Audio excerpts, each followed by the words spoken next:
This is Tar Beach, written and illustrated by Faith Ringold.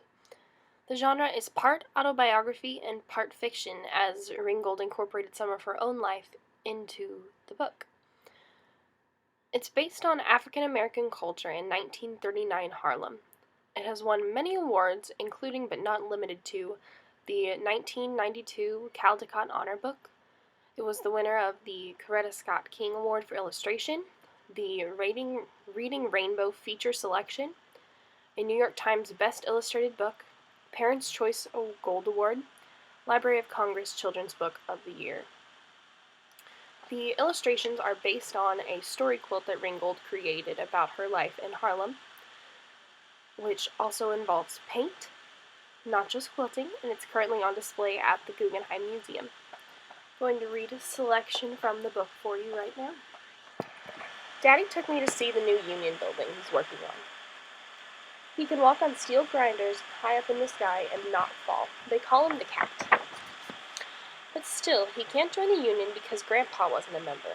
Well, Daddy is going to own that building because I'm going to fly over it and give it to him. Then it won't matter that he's not in their old Union, or whether he's colored or a half-breed Indian like they say.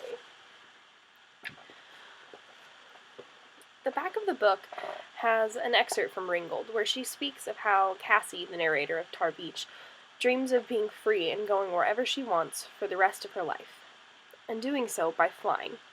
Ringold points out that this echoes the motif in African American folk tale literature where slaves told of flying to freedom as a metaphor for escaping slavery.